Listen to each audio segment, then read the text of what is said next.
நேற்றைய நைட்டு சௌந்தர்யா திருப்பி விஷால் அப்படிங்கிற ஒரு முகமூடி அணிஞ்ச ஒரு குள்ளநரி இருக்குல்ல, அந்த குள்ளநரியை வந்து எக்ஸ்போஸ் பண்ணி விட்டாங்க. அதாவது சிவகுமார்ட்ட வந்து சொல்கிறாங்க, இந்த படத்தை பார்த்தீங்கன்னா தெரியும். அதாவது விஷால் அப்படிங்கிற வந்து ஒரு குரூப் வந்து ஃபார்ம் பண்ணி அந்த குரூப்புக்குள்ளே வந்து அவன் ஹைட் ஆயிடுவான். அவன் கூட்டத்தில் ஒருத்தன் ஆயிடுவான்.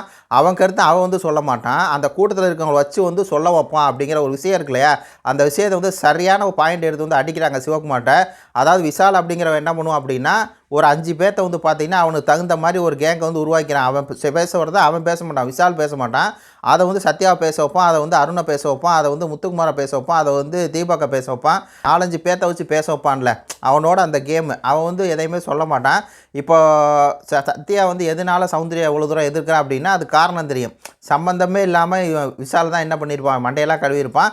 இந்த மாதிரி வந்து சௌந்தர்யா ஒரு மாதிரி இருக்காங்க, ஒரு மாதிரி பேசுகிறாங்க அப்படின்னு சொல்லி அதனால் தீபக்கிட்டே சொல்லியிருப்பான். தீபக்குக்கும் சௌந்தர்யாவுக்கும் சண்டை வர்றது காரணம் என்ன, தீபக் எதுக்கு அந்த மாதிரி ஒரு சிந்தனை சௌந்தர்யா மேலே வருதுன்னா அது காரணம் வந்து விஜய் விஷால் அப்படிங்கிறவன் தான். அவன் என்ன பண்ணுறான் அப்படிங்கிறத சௌந்தர்யா அப்படி அழகாக போட்டு வந்து உடச்சிருக்காங்க. அவன் வந்து ஒரு கேங்கை வந்து ஃபார்ம் பண்ணிக்கிறான். அந்த கேங்கை வந்து என்ன பண்ணுறான், தனக்காக வந்து பயன்படுத்திக்கிறான். அவன் இந்த கருத்தை வந்து சொல்ல மாட்டான்.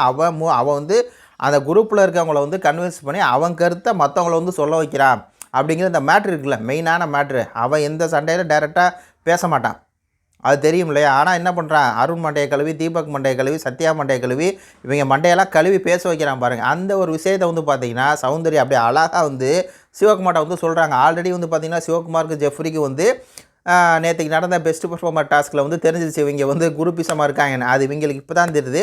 சௌந்தர்யா ஆரம்பத்திலிருந்தே சொல்லிட்டு வராங்க. அதனால தான் நான் டைரக்ட் நாமினேஷனை வந்து விஷாலை பண்ணுறேன், வந்து ஒரு சேஃப் கேம் பிளேயர் அப்படிங்கிறத போட்டு வந்து உடச்சிருக்காங்க. இது குறித்து உங்களுடைய கருத்துக்களை சொல்லுங்கள். நன்றி, வணக்கம்.